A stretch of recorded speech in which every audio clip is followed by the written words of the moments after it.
हर खबर पर होगी आपकी पकड़। डाउनलोड कीजिए एबीपी लाइव ऐप।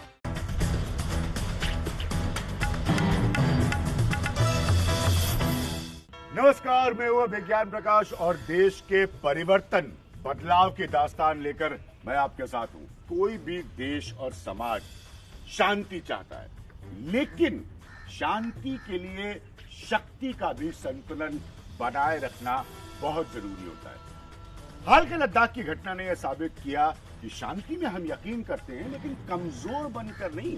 हमारी सेना वो सेना है जो इस देश के सरहदों की हिफाजत करना भरपूर और जोरदार तरीके से जानती है। अब इस सेना में परिवर्तन क्या हो सकता है, या क्या होने की उम्मीद है, या क्या होने का प्रस्ताव है। प्रस्ताव ये है कि देश का नौजवान जो इस सैनिक पर यकीन करता है, उसकी तरफ देखता है, वो भी एक दिन वर्दी पहन सकता है। और इसके लिए सरकार और सेना की तरफ से एक प्रस्ताव है। हम कोशिश करेंगे जानने के लिए वो कितना उत्साहित है नौजवान, उसके लिए आगे की अपॉर्चुनिटीज क्या हैं, उसके लिए आगे की उम्मीदें क्या, और किस तरह से इस देश का सैन्य बल जो है, सैनिक बल जो है, वो एक परिवर्तन से गुजर सकता है। ये हमारा खास एपिसोड, और जहां हम मौजूद हैं इस जगह को पूरा देश जानता है। ये हमारा वॉर मेमोरियल है, यहाँ पर देश की राजधानी नई दिल्ली में।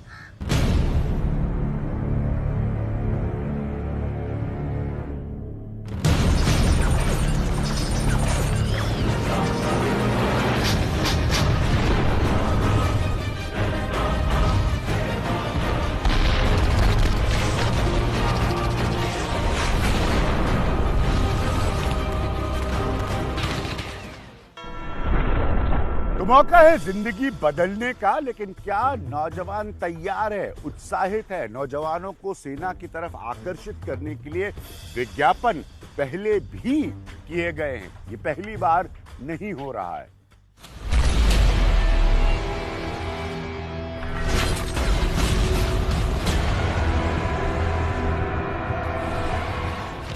टूर ऑफ ड्यूटी, यही नाम है भारतीय सेना की नई पहल का। टूर ऑफ ड्यूटी के जरिए भारत की सेना ऐसे युवाओं को शामिल करना चाहती है जो सेना में जाकर राष्ट्र सेवा तो करना चाहते हैं, लेकिन पूरी उम्र सेना में रहने के बजाय दूसरे करियर्स में भी हाथ आजमाना चाहते हैं।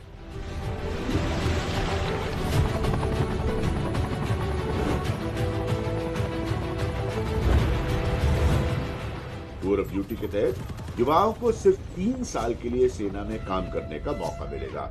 इसके जरिए देश की सेना में सैनिकों और अधिकारियों की कमी तो पूरी होगी ही, साथ ही सेना पर ज्यादा बड़ा आर्थिक बोझ भी नहीं पड़ेगा। इस योजना के जरिए सेना की तादाद भी बढ़ेगी और ताकत भी।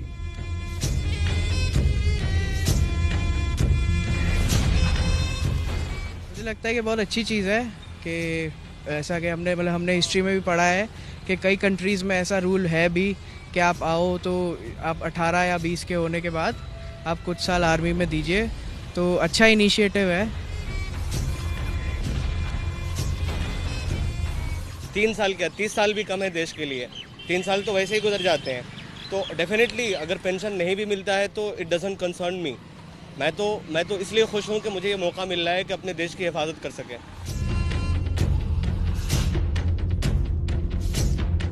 ऐसा मौका कौन नहीं करना चाहेगा? 1 साल या 10 दिन भी करना चाहेगा। मैं तो 3 साल बहुत बड़ी बात है मेरे लिए। आइडिया कहां से आया? थल सेना अध्यक्ष MM नरवाने ने 18 मई को कहा कि उन्होंने आइडिया तब दिया जब अलग अलग कॉलेजों और विश्वविद्यालयों में जाने वाले सेना के अधिकारियों ने फीडबैक दिया कि भारत के आम युवा भी सेना में काम करने की ख्वाहिश रखते हैं, लेकिन इसे फुल टाइम करियर नहीं बनाना चाहते। यहीं से इस आइडिया का जन्म हुआ कि क्यों नहीं भारत के काबिल युवाओं को 3 साल तक सेना में काम करने का मौका मिले। When somebody had asked that if something like this happens, if this goes through, would you be interested in experience this initiative? And the response has been an overwhelming 92% saying yes.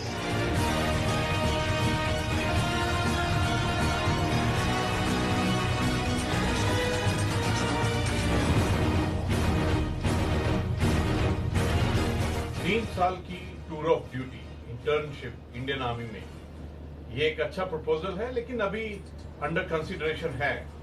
मकसद ये है कि जो भारत के अंदर में youth balls है, जो हमारे भारतीय हैं कॉलेज और यूनिवर्सिटीज के अंदर में, और आर्मी लाइफ को एक्सपीरियंस करना चाहते हैं, नॉट एज ए कैरियर लेकिन एक अपना जीवन का एक एक्सपीरियंस करना चाहते हैं, उसके लिए ये एक सोच है।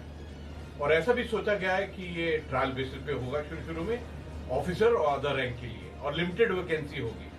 वैसे तो इंडियन आर्मी के अंदर में परमानेंट सर्विस होती है, जैसे एनडीए, आईएमए, टेक्निकल एंट्री, और शॉर्ट सर्विस कमीशन भी है जो 10 साल की नौकरी होती है, उसके बाद में 4 साल का एक्सटेंशन भी दिया जाता है।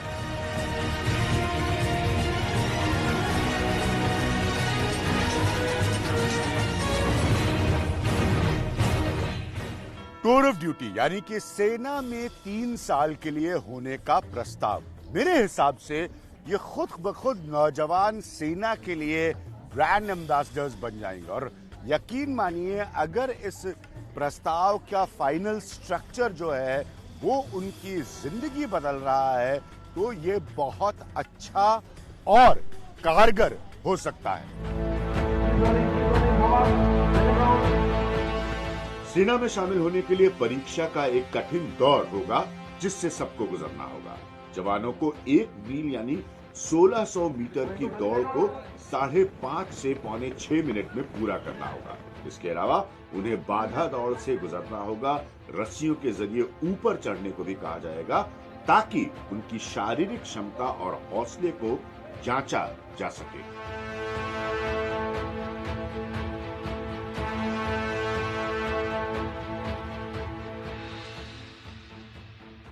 एक बार सेना में भर्ती होने के बाद करीब 5000 घंटे की कड़ी शारीरिक ट्रेनिंग के बाद सेना का जवान तैयार होता है। अफसर को नेशनल डिफेंस एकेडमी यानी कि एनडीए में, इंडियन मिलिट्री एकेडमी या ऑफिसर्स ट्रेनिंग एकेडमी में सख्त ट्रेनिंग के बाद तैनाती मिलती है।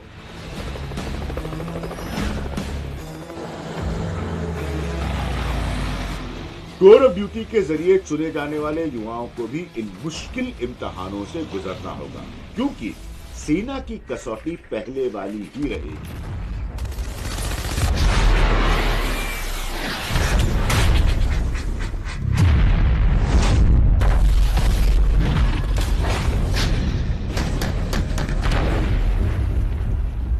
टूर ऑफ ड्यूटी के कॉन्सेप्ट के अंदर में जैसा सुनने में आया है कि सिलेक्शन के अंदर में कोई ढील नहीं होगी, प्रॉपर ट्रेनिंग दी जाएगी और पे भी रेगुलर के मुताबिक ही होगी, और उसको और भी अच्छा करने के लिए टैक्स एग्जेम्पशन का भी सोचा गया है। ट्रेनिंग पूरी करने के बाद में 3 साल फ्रंट लाइन जहां फॉरवर्ड एरियाज के अंदर में पोस्टिंग होगी, जहां पर जो आर्म्ड फोर्सेस का जो किस प्रकार से काम करते हैं उसमें पार्टिसिपेट कर सकेंगे। सेना में विचार चल रहा है कि उसकी कुल तादाद में 30% टूर ऑफ ड्यूटी वाले होंगे, जबकि 70% रेगुलर आर्मी के होंगे, ताकि सेना में तजुर्बे और जवान खून दोनों का अनुपात बेहतर हो जाए।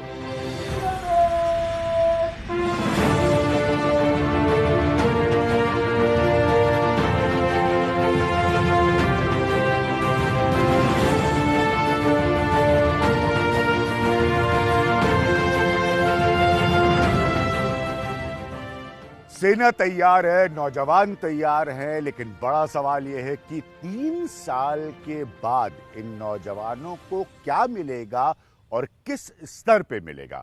ये जानने के लिए हमारे लिए बहुत जरूरी था कि हम एक पूर्व जनरल साहब से बात करें, और हम पहुंचे जे सिंह साहब से बात करने के लिए। ये जो 3 साल वॉलंटरीली खुद से स्वतः ज्वाइन करने की बात हो रही है नौजवानों के लिए फौज, ये कितनी सफल हो पाएगी बात? देखिए, सबसे पहले तो हमारे फौज जैसे दुनिया की दूसरी फौजें हैं, अपने आप को आधुनिकता की तरफ ले जा रही है। आधुनिक हथियार ले आ रहे हैं हम लोग अपने इन्वेंट्री में, उसके साथ साथ इलेक्ट्रॉनिक वॉरफेयर भी चल रही है, और कई चीज़ें ऐसी हैं जो कि ट्रेडिशनल आर्मीज के अंदर होती थी पुराने सदी में, अब जरूरत नहीं है उनकी, तो रीऑर्गेनाइजेशन करना जरूरी है। और आर्मी की ये कितना सफल हो सकता है? हाँ, मैं बता रहा हूँ। और शॉर्ट सर्विस कमीशन से कितना अलग होगा? हाँ, मैं उस पर आ रहा हूँ बाद में। तो पहली बात तो है हमारी डिफेंस बजट अभी इस साल जीडीपी के हिसाब से थोड़ी कम की गई है, 2.1% है। इसको बढ़ाया जाए, क्योंकि इसको बढ़ाने के बाद ही हम मॉडर्न इक्विपमेंट ले सकते हैं। अब अपने खर्चे कम करने के मेरी लिए ये राय है कि हेल्थ बजट भी बढ़े। मैंने बड़ा हाल में रिसर्च किया जहां पर देखा है कि डिफेंस से कहीं ज्यादा होता है। अगर कोरोना वायरस ना होता तो हमारे अस्पताल ऐसे थोड़ी होते। अब अस्पताल भी इम्प्रूव हो गए हैं, शुक्र है कोरोना का डर से अस्पताल भी इम्प्रूव हो गए हैं। अच्छा, आप कह रहे हैं जो ये शॉर्ट सर्विस, हमने कहा हमारे खर्चे पेंशन के बहुत ज्यादा हैं। आप समझ सकते हैं 1/3 हमारी जो बजट डिफेंस बजट है वो पेंशन के लिए चली जाती है। तो बेसिकली लोग ये नहीं आरोप लगाएंगे कि फिर ये तो फौज जो है नौजवानों को इसलिए लेना चाहती है क्योंकि उसको पैसे का लाभ कमाना है? देखिए, 2 चीजें होंगी। एक तो हमने करना ही है कि डिफेंस का जो एक्सपेंडिचर है उसको कम किया जाए, और अगर जो सिनर्जी है तीनों आर्मी, नेवी, एयरफोर्स में उसमें बढ़ाई जाए, जिससे कि कई चीजें ओवरलैप होती हैं और उनकी प्रायोरिटीज भी एक लेकिन कोई 3 साल के लिए काम करने के बाद कोई जॉब, हालांकि कॉर्पोरेट आगे आ रहे हैं, जॉब की कोई गारंटी नहीं है 3 साल। उसके बारे में मैं कहूंगा। हाँ। कुछ देशों में ऐसा उपाय है। तो मैंने सुना चीन के भी सिपाही जो हैं 4 साल के बाद बड़े हैं जो वॉलंटियर नहीं करते, वो वापस यूनिवर्सिटी में चले जाते हैं। तो उनकी भी आर्मी ऐसी है, लेकिन हमारी आर्मी इसलिए उनसे ज़्यादा सक्षम है कि हमारे वॉलंटियर पूरी लाइफ सर्विस आर्मी में करते हैं, उनका एक्सपीरियंस बहुत होता है। चीन के जो सोल्जर्स हैं वो उतने एक्सपीरियंस नहीं है और वो 3-4 साल करके कहीं तो छोड़ के चले जाते हैं। अच्छा, अब हम चाहते हैं कि इस स्कीम के अंदर अभी ये प्रपोजल चल रहा है, डिस्कस हो रहा है, अभी इम्प्लीमेंट नहीं हो रहा, मैंने चेक किया। तो इसमें हम नौजवानों को लेंगे और युवतियों को भी लेंगे जो कि फौज में इंटरेस्ट रखते हैं। उससे क्या होगा, देश में कोई पॉलिटिशियन बन जाता है, कोई डॉक्टर बन जाता है, कोई इंजीनियर बन जाता है, साइंटिस्ट, उनको फौज का कुछ तो तजुर्बा हो जाता है, बॉर्डर का कुछ तो तजुर्बा हो जाता है। तो कहने का यही मतलब है कि हम अपनी फौज में यूथ को एक चांस दे रहे हैं जो कि चाहते हैं, इच्छुक हैं कि हम मिलिट्री यूनिफॉर्म पहने, हम देश की सेवा करें। लेकिन शॉर्ट सर्विस कमीशन से फिर ये कैसे अलग हुआ? हाँ, एक तो समझ में आ गया कि पैसा इस पर 80 से 85 लाख रुपए का खर्च है, वो खर्च करोड़ों में होता है। शॉर्ट सर्विस के 60% तो रेगुलर बन जाते हैं, वो चांस इनको नहीं मिलेगा रेगुलर बनने का। अच्छी बात नहीं, क्योंकि मान लीजिए अगर इसमें से कोई रेगुलर बनना चाहे तो अच्छे वाले जो इसमें हैं, जो बनना चाहते हैं, हम उनको ले लेंगे। जो डेडवुड है, जो फिट नहीं है, 3 साल में परख लेंगे, तो उनको नहीं लेंगे। तो इसलिए हमारे ऊपर चॉइस है, लेकिन उनको ऑप्शन है, ये ऑप्शन उनके लिए बंद नहीं है।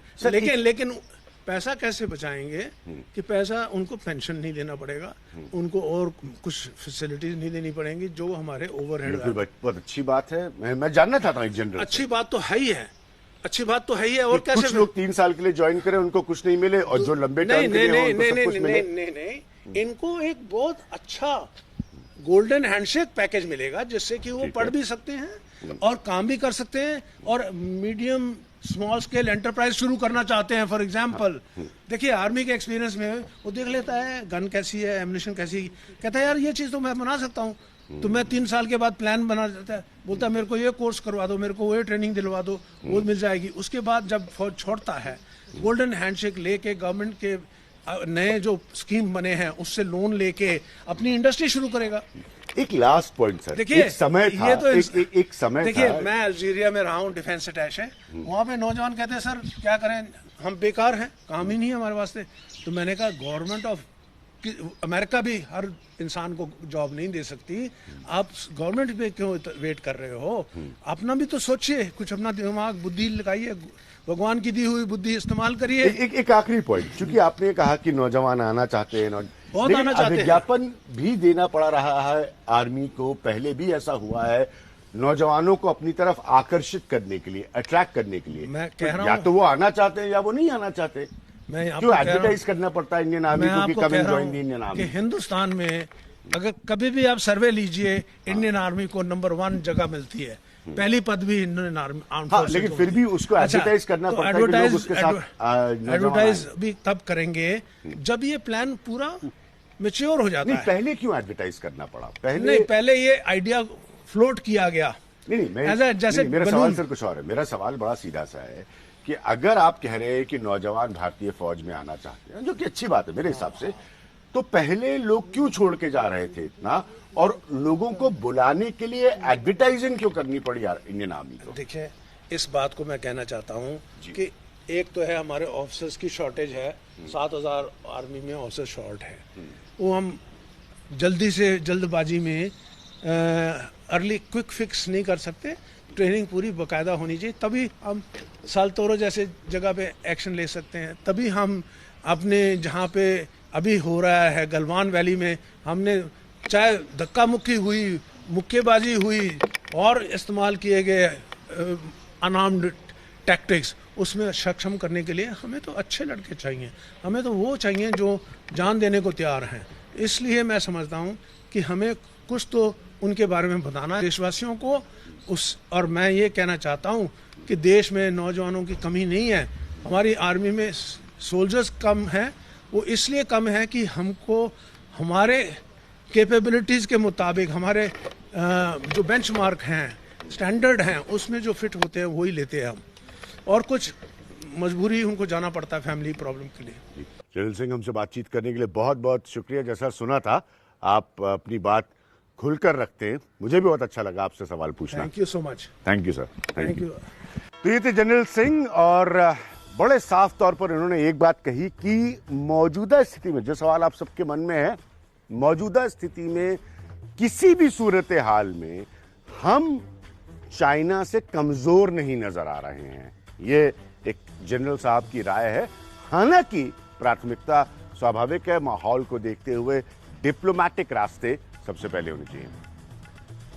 दूसरी बात उन्होंने रखी कि जो शॉर्ट सर्विस कमीशन को लेकर जो बातें उठ रही हैं कि उसका एक नया रूपरेखा तैयार हो रही है, वैकल्पिक तौर पे कि 3 साल के लिए फौज नौजवान ज्वाइन करें, उसको लेकर भी जनरल साहब जो हैं वो बहुत ऑप्टिमिस्टिक हैं, पॉजिटिव हैं, सकारात्मक हैं। हालांकि उसमें कुछ तब्दीलियां जरूर होने की जरूरत नजर आ रही है, लेकिन जनरल सिंह का मानना है कि आधुनिकीकरण के प्रोसेस में, न्यू एज इंडिया के प्रोसेस में ये अच्छा होगा। आपको कहीं नहीं जाना है, बने रहना है परिवर्तन के साथ। अगर हम पड़ोसी देशों के हालात को देखें, खासतौर पर चीन और पाकिस्तान जो हमारे लिए तमाम मुश्किलें पैदा करते हैं, तो इन नौजवानों को शामिल करना एक बड़ा और तगड़ा संदेश भी होगा।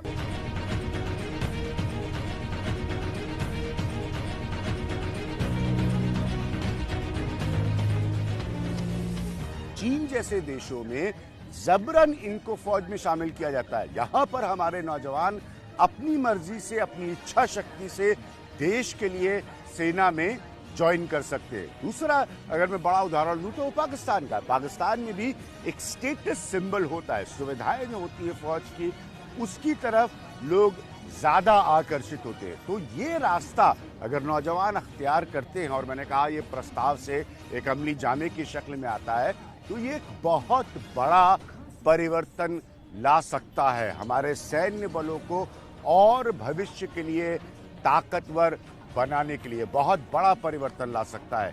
इसी तरह की दास्तां कहानी मैं आपको बताऊंगा और बदलाव के रास्ते से आप तक पहुंचूंगा और आपको वहां तक लेकर जाऊंगा।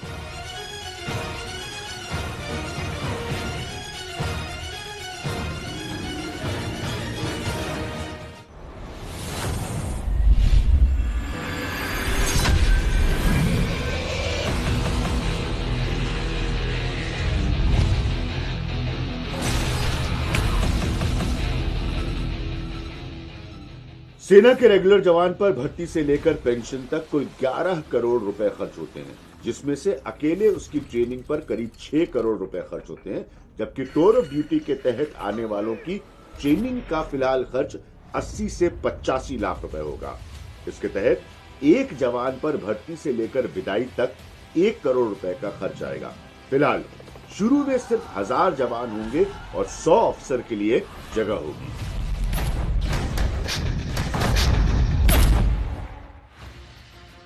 इस तरह से अगर एक जवान पर 10 करोड़ बच रहा है तो 1000 जवानों पर 10,000 करोड़ बचेगा, जिससे सेना आधुनिक हथियार आदि खरीद सकती है। सेना में जब से 1 रैंक 1 पेंशन की स्कीम लागू हुई है, उसकी वजह से सेना पेंशन और सैलरी पर अपने बजट का 60% खर्च करती है। सेना को हर साल करीब 2.5 लाख करोड़ रुपए मिलते हैं। 2020 में पेंशन पर 1,33,000 करोड़ खर्च हुए, जबकि हथियारों पर सिर्फ 1,20,000 करोड़ लगे। इस तरह से टूर ऑफ ड्यूटी के तहत आने वाले अधिकारी 80,000 से 90,000 महीने की सैलरी पाएंगे। फिलहाल ये कॉन्सेप्ट है जो कि अभी सिर्फ विचारों में है, लेकिन उसके लागू होने में सेना को कई फायदे हो सकते हैं, ये बात तय नजर आ रही है।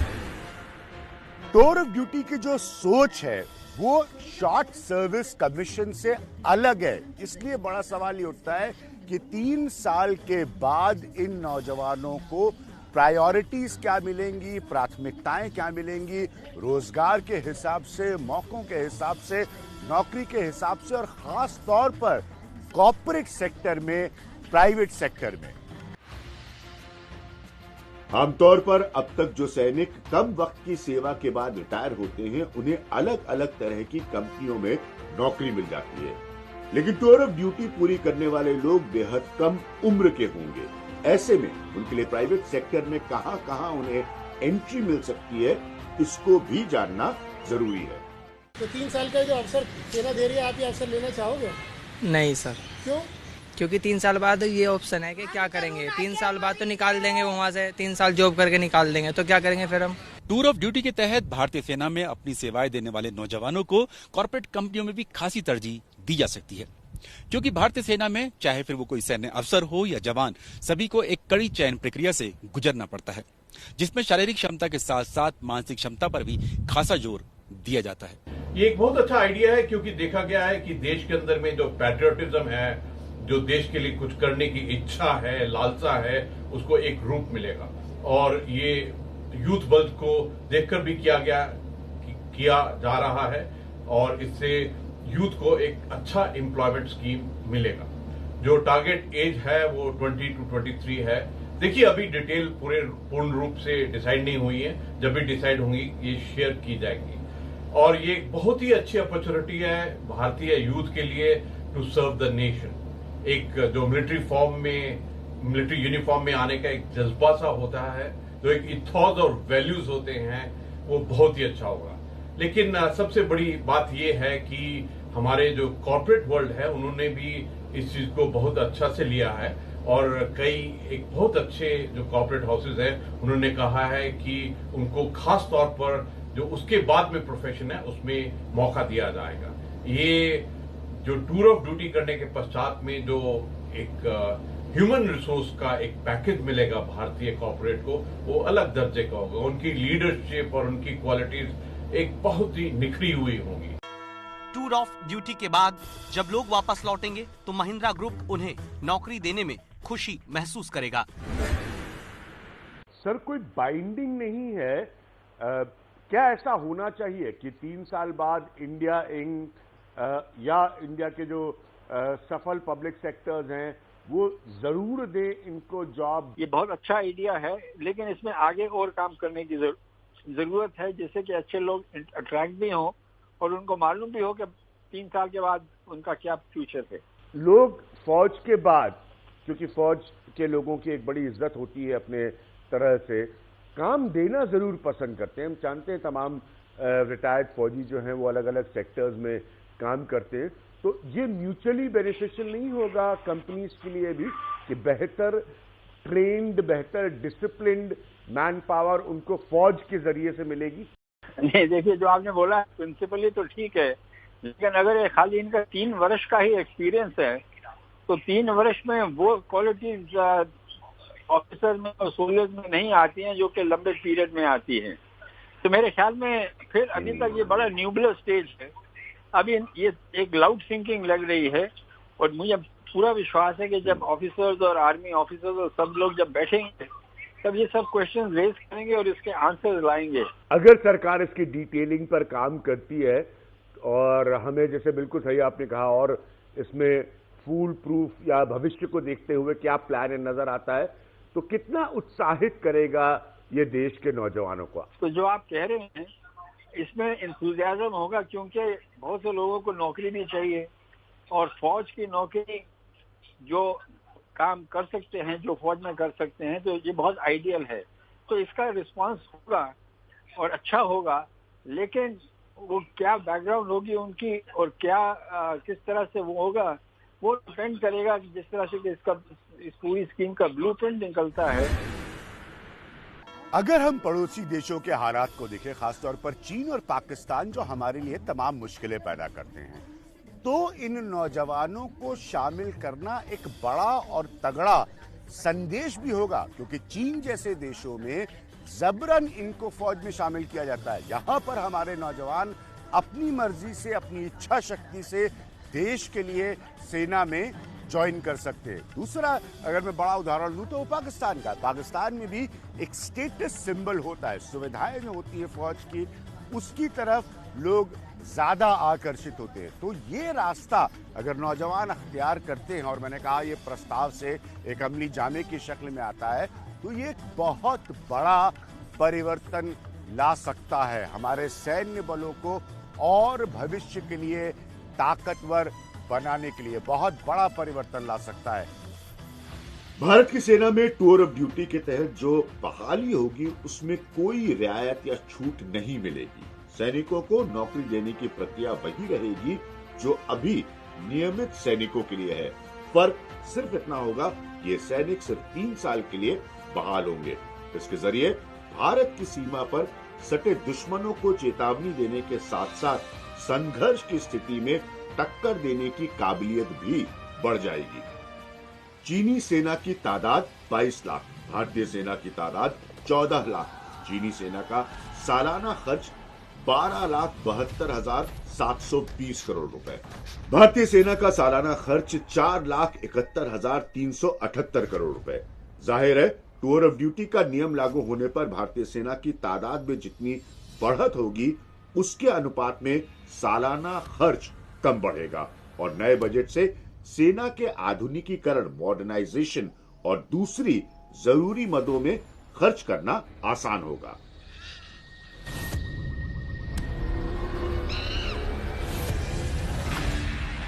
इसी तरह की दास्तां कहानी मैं आपको बताऊंगा और बदलाव के रास्ते से आप तक पहुंचूंगा और आपको वहां तक लेकर जाऊंगा इस प्रोग्राम के जरिए।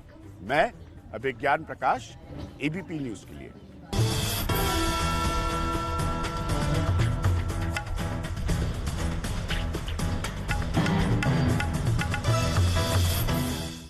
एबीपी न्यूज आपको रखे आगे।